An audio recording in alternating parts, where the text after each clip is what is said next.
오늘 말씀 요한복음 21장 맨 마지막 장이 되죠. 시몬 베드로가 나는 물고기 잡으러 가노라 하니 그들이 우리도 함께 가겠다 하고 나가서 배에 올랐으나 그날 밤에 아무것도 잡지 못하였더니 5절입니다. 예수께서 이르시되 얘들아 너희에게 고기가 있느냐 대답하되 없나이다. 이르시되 그물을 배 오른편에 던지라 그리하면 잡으리라 하시니 이에 던졌더니 물고기가 많아 그물을 들 수 없더라. 그들이 조반 먹은 후에 예수께서 시몬 베드로에게 이르시되 요한의 아들 시몬아 내가 이 사람들보다 나를 더 사랑하느냐 하시니 이르되 주님 그러하나이다. 내가 주님을 사랑하는 줄 주님께서 아시나이다. 이르시되 내 어린 양을 먹이라 하시고 17절입니다. 세 번째 이르시되 요한의 아들 시몬아 내가 나를 사랑하느냐 하시니 주께서 세 번째 내가 나를 사랑하느냐 하심으로 베드로가 근심하여 이르되 주님 모든 것을 아시오매 내가 주님을 사랑하는 줄을 주님께서 아시나이다. 예수께서 이르시되 내 양을 먹이라. 내가 진실로 진실로 내게 이르노니 내가 젊어서는 스스로 띠띠우고 원하는 곳으로 다녔거니와 늙어서는 내 팔을 벌리리니 남이 내게 띠띠우고 원하지 아니하는 곳으로 데려가리라. 오늘 그 제목을 제가 부활 생명의 위임이다 이렇게 생각을 해봤는데 우린 이제 그 예수님의 가장 사랑하는 제자 베드로라는 이 제자를 통해서 그 예수님과 제자의 관계 또 오늘 우리가 지금 주님을 따라가고 있는 우리와 주님과의 관계 이런 걸 한번 생각해 볼 수 있는 시간인 것 같습니다. 베드로는 그 주님을 가장 사랑하는 제자였어요. 그는 어부였고 고기를 잡는 사람이었는데 어느 날 예수님이 나를 따라와라 사람 낚는 어부가 되게 하겠다라는 말씀을 듣고 그물을 버리고 그에게는 처와 딸이 있었는데 처자식을 버리고 예수를 쫓게 되죠. 쫓는데 그냥 쫓는 게 아니라 자기의 최선을 다해서 목숨을 다해 쫓는 것입니다. 그래서 그 십자가로 잡혀가기 전에 로마 병정들이 잡으러 왔을 때 분노해서 칼을 뽑아가지고 로마 병정의 종 말고의 귀를 자르기도 하고 그 말고의 귀를 잘랐다는 얘기는 이 사람이 비겁한 사람이 아니에요. 선생님을 위해서는 목숨도 버릴 수 있는 사람이라는 그런 뜻이죠. 많은 사람들은 그 예수를 부인한 것을 보면서 모른다고 부인한 걸 보면서 비겁하다, 믿음이 흔들렸다 그렇게 생각하지만 베드로는 믿음이 흔들리고 그런 사람이 아닙니다. 로마 병정의 그 종의 귀를 잘랐다. 그래서 칼을 도로 넣어라. 검을 쓰는 자는 검으로 망할 것이다. 그런 유명한 말씀을 예수님이 하시죠. 그걸 보면은 베드로는 죽음 앞에서도 선생님을 위해서는 자기 목숨을 버릴 수 있는 사람이었다. 그리고 충성스러운 제자였죠. 또 뿐만 아니라 계시도 밝아서 사람들은 나를 누구라고 하느냐 그리고 너는 나를 누구라고 하느냐 그러니까 주는 그리스도시요 살아계신 하나님 아들이니이다 이렇게 고백을 합니다. 30살이 된 젊은 청년 30살이면 우리 은빈이보다 조금 나이를 더 먹었으니까 젊은 사람이죠. 근데 그 30살밖에 안 되는 예수를 보면서 그리스도시요 하나님 아들입니다. 그 유태교가 온 땅을 지배하고 있는 그 유대 땅에서 그런 고백을 했다는 얘기는 보통 고백이 아닙니다. 왜냐하면 그리스도라는 개념, 그건 메시아라는 얘기거든요. 그 30살이 된 청년이 이분이 메시아다 이렇게 고백을 하는 거 보면 보통 믿음이 아니고 보통 계시를 가지고 있었던 사람이 아니죠. 또 뿐만 아니라 예수님이 가는 곳마다 따라다녔어요.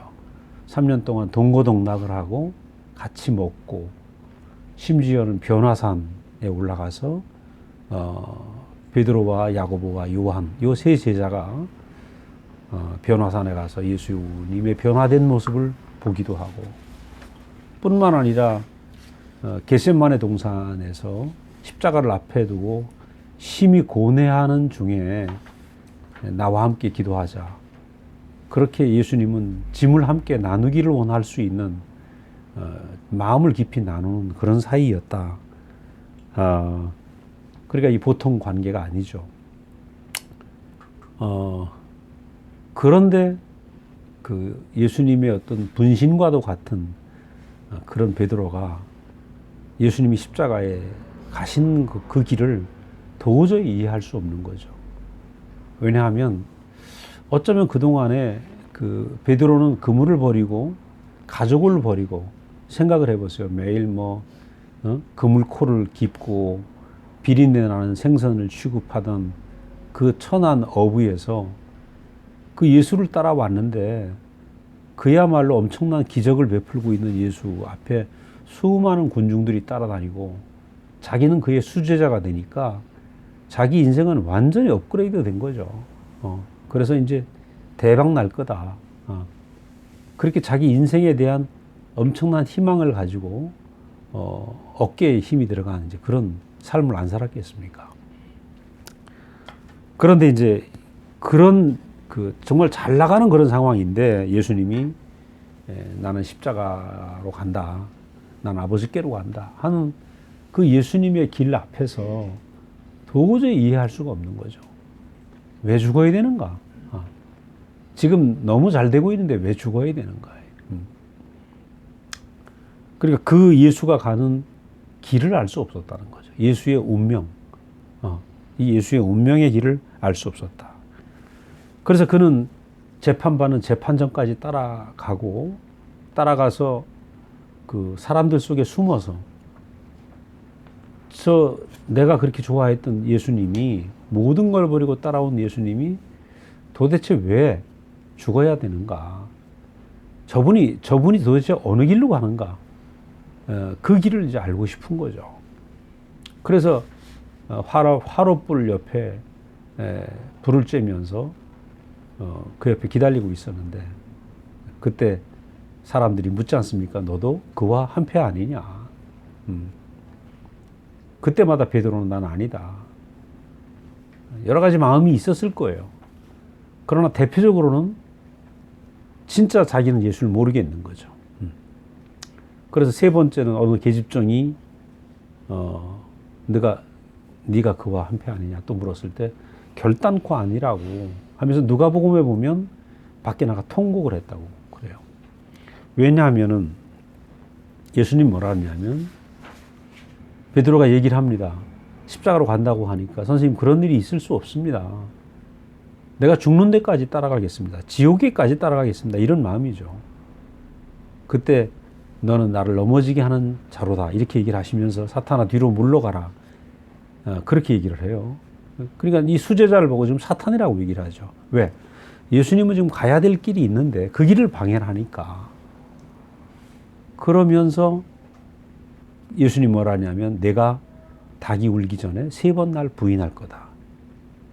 그 3번 날 부인할 거다라는 말은 예수님은 지금 베드로를 빤히 알고 있다는 얘기잖아요. 속속들이 다 알고 있다는 거예요. 그런데 그 말처럼 베드로는 정말 3번 부인을 했는데 마침 그때 닭이 울었더라. 그러니까 생각을 해보면 그렇죠. 자, 선생님은 자기를 아주 자기의 밑창까지 다 아는데 자기는 선생님을 모른단 말이죠. 모든 걸 버리고 왔는데 그 선생님을 모른다는 거예요. 그러니까 이 답답한 거, 그죠? 생각을 해보십시오. 인생을 다 바쳐가지고 그 당시에 그 생업을 버리고 왔다는 거는 단순히 먹고 살기 위한 게 전부인 시대인데 그물을 버렸다는 거는 이거 보통 얘기가 아니거든요. 가족도 있는데 그물을 버리고 왔다. 모든 걸 버렸는데 그런데 따라와 보니까 예수님이 누군지 모른다. 내 그 좋아했던 선생님이 누군지 모르겠다. 이 기가 막히죠.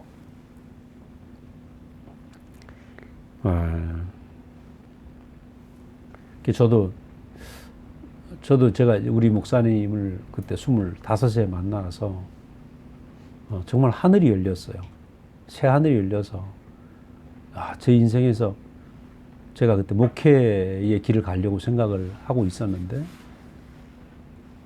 그 모든 게 알아지더라고요. 하나님 나를 왜 지으셨는지, 이 땅에 내가 살아야 될 목적이 무엇인지, 하나님을 나타내는 형상으로 사는 그 삶의 자리, 이것이야말로 가장 값어치 있는 인생이구나.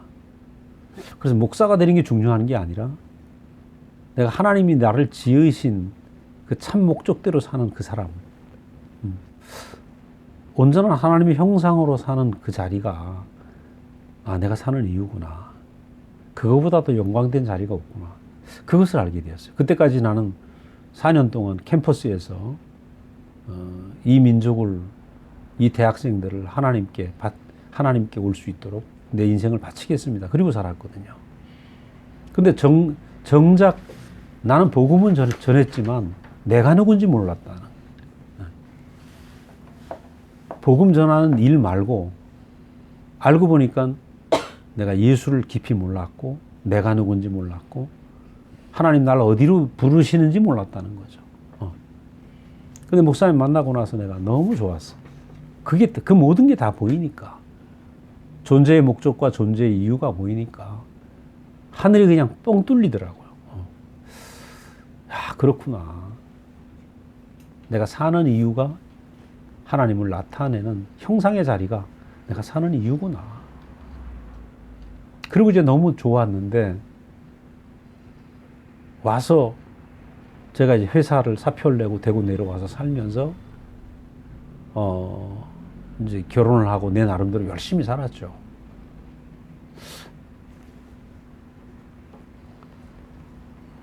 사는데 문제는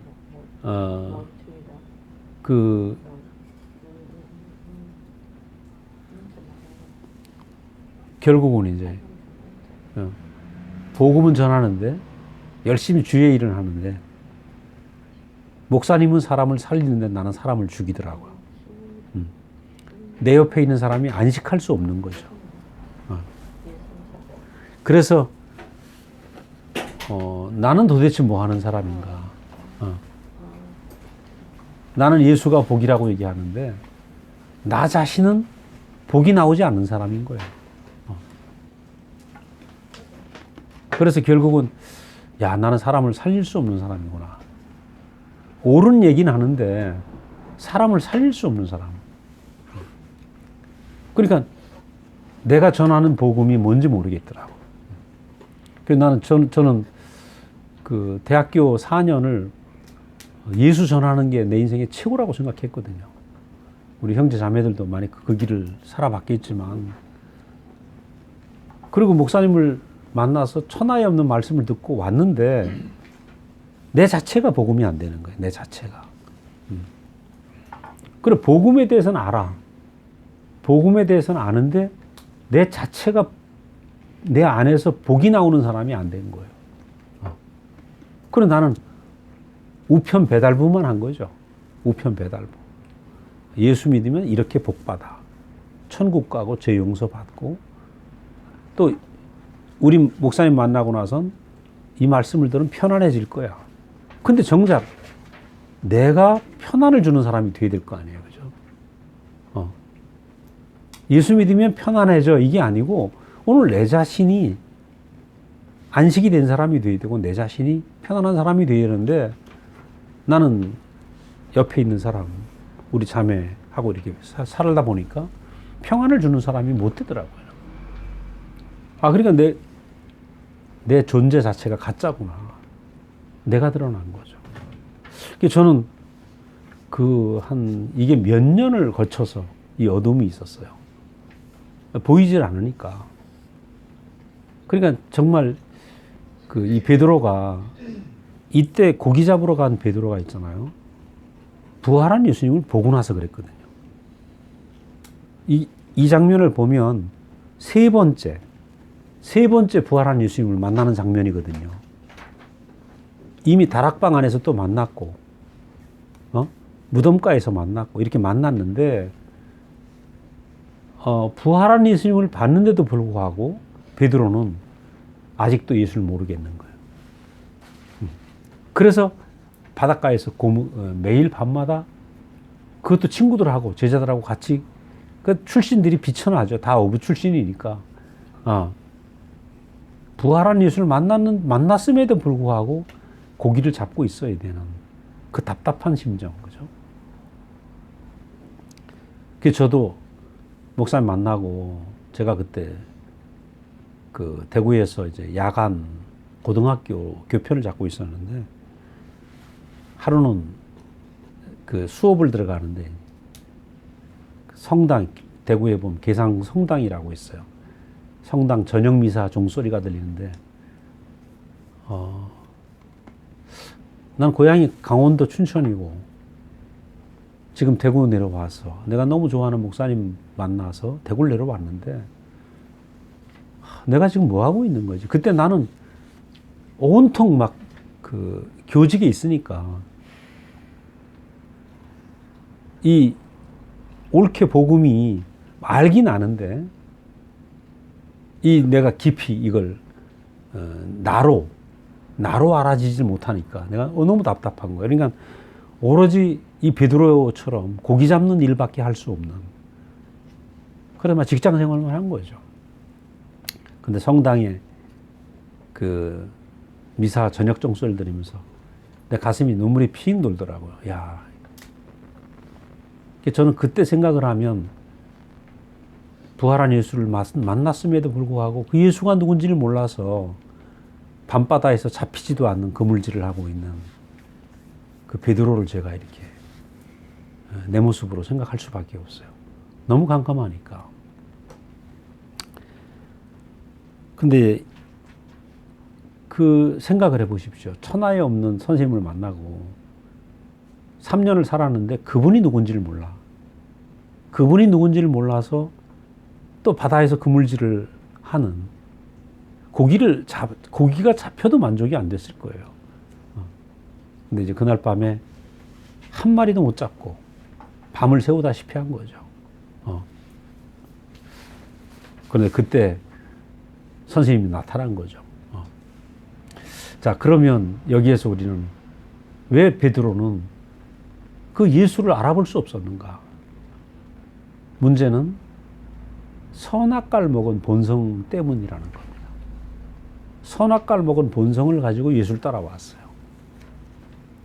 그럼 선악과의 본성은 보암직하고 먹음직하고 지혜롭게 할 만한 이것을 좋아하는 본성이죠. 한마디로 타락한 천사의 본성입니다. 천사가 어떻습니까? 죽지도 않죠. 영화롭죠. 능력 있죠. 사람이 추구하는 가장 아름다운 걸 가지고 있는 것이 천사입니다. 그래서 모든 사람들이 천사를 사모하죠.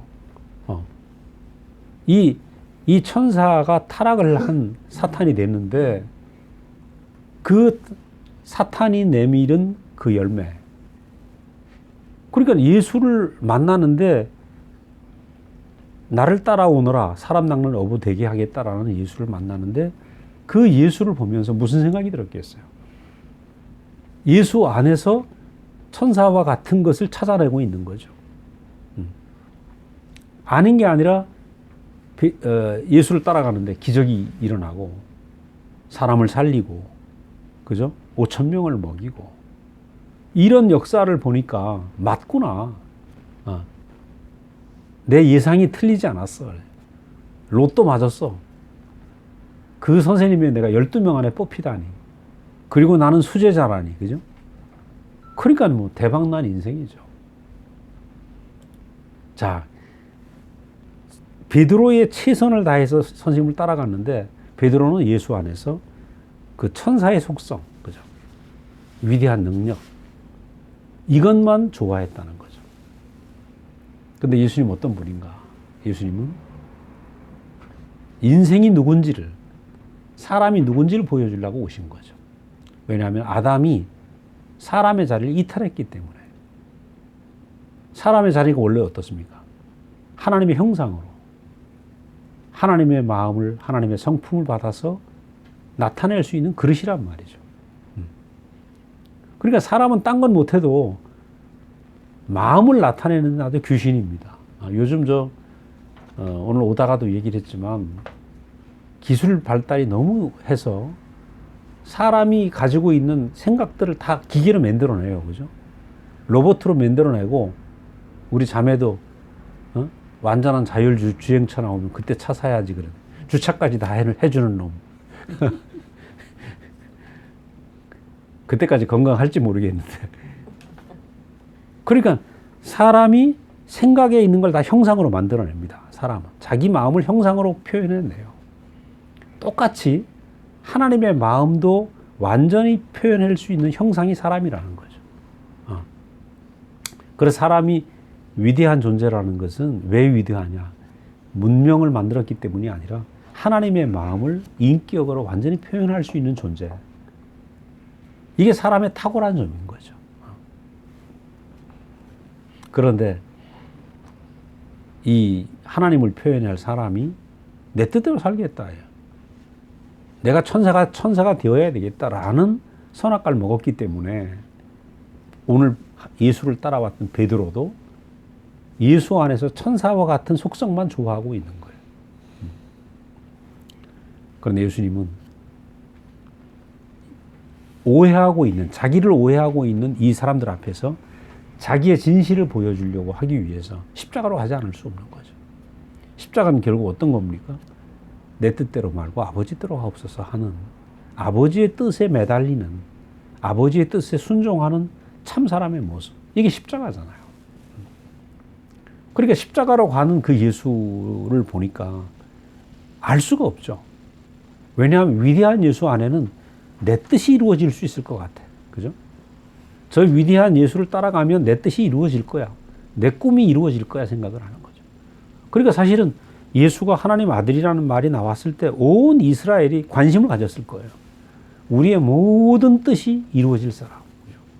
우리의 모든 병든 사람은 병든 사람대로, 배고픈 사람 배고픈 사람대로 나의 필요를 다 충족시켜 줄 사람. 그러니까 사람들이 구름대처럼 모이잖아요. 우리가 얼마 전에 그 아주 한국에서 제일 큰 교회 목사님 세상을 떠났지만 그때 이슈가 뭡니까? 삼박자 구원 아닙니까? 사랑하는 자여 내가 영혼이 잘 되고 범사가 잘 되고 내 육체가 강건해지고 영과 육체와 하는 일이 다 잘 될 거다. 삼박자. 사람들이 구름대같이 모입니다. 베드로도 역시 어김없이 삼박자 구원을 좋아했을 거예요. 아마 베드로가 한국에 있었으면 그 교회 나갔겠죠. 그러니까 이게 뭐냐면 베드로뿐이 아니라 사람의 안에 있는 선악과의 본성이 이렇게 만든다는 거예요. 그러나 예수님은 그것을 해결해 주려고 온 분이 아니라 우리의 필요를 채워주려고 오신 분이 아니라 하나님의 필요를 채우려고 오신 분이라는 거죠. 하나님의 뜻을 이루기 위해서. 그러니까 이 베드로 안에 있는 고민과 베드로 안에 있는 흑암은 당연한 것입니다. 하나님의 뜻을 모르니까. 그래서 그날 밤도 공을 쳤는데 캄캄한 바다 저쪽에서 그물을 내 오른편에 던지라는 말씀이 들려왔습니다. 야, 이게 제가 이제 부활 생명의 공급이다 이렇게 표현을 했는데 그 캄캄한 밤중에 한 음성이 들려왔어요. 캄캄한 음성. 그래서 정말 그물을 오른편에 더 던지니까 고기가 잡혔는데 153마리라고 누가 쉬어봤는가 봐. 큰 고기겠죠. 그물이 찢어질 듯이 잡혔어요. 그래서 그게 이제 우리 지금 모나미 153 볼펜 있잖아요. 그 모나미 153이 여기서 나왔어요. 그 사장님이 크리스찬이기 때문에.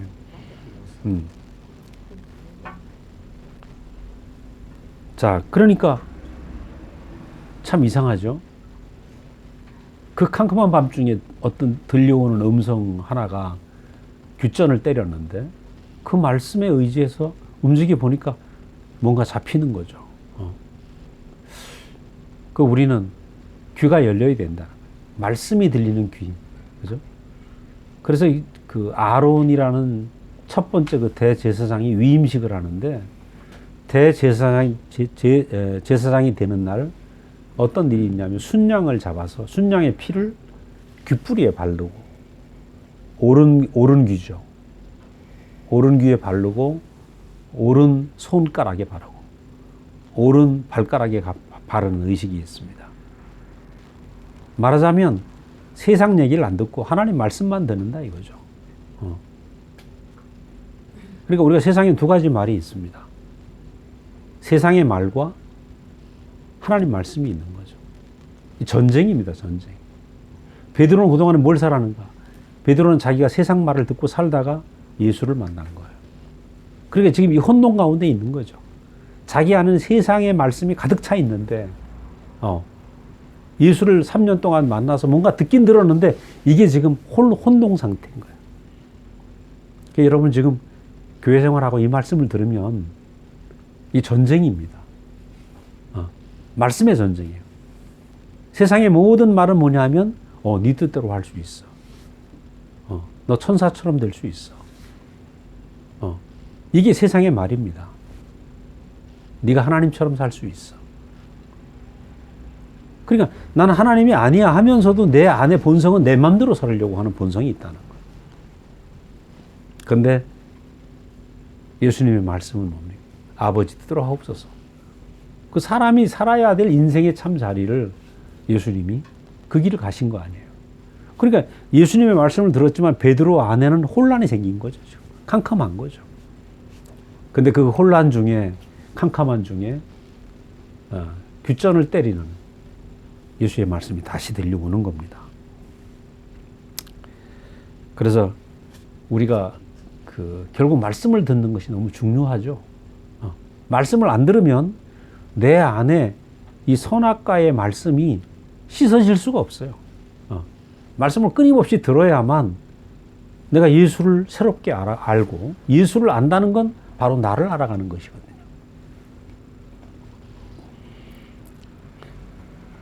그래서 그 고기가 올라오는 걸 딱 보니까 무슨 생각이 나냐면 주님이시다. 그 주님이 생각이 난 거예요. 왜냐하면 처음에도 이랬어요. 베드로를 처음 만나는 순간도 예수님 처음 만나는 순간도 이 사건이 있었어요. 근데 똑같이 이것이 지금 재현되고 있는 거죠. 야, 주님이시구나. 그 캄캄한 밤중에 말씀을 들었고 그 말씀 안에서 자기와 주님 안에서의 새로운 그 조명, 그죠? 그 부활한 주님이 자기에게 새롭게 인식이 되기 시작하는 거죠. 근데 주님이 거기에 생선과 떡을 준비하고 이걸 먹어라. 생선을 구워놓고 먹어라.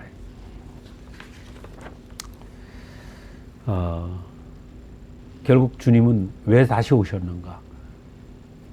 그 자기 자신을 온전하게 보여주시기 위해서, 그 예수의 운명을 먹여주기 위해서 오신 거죠.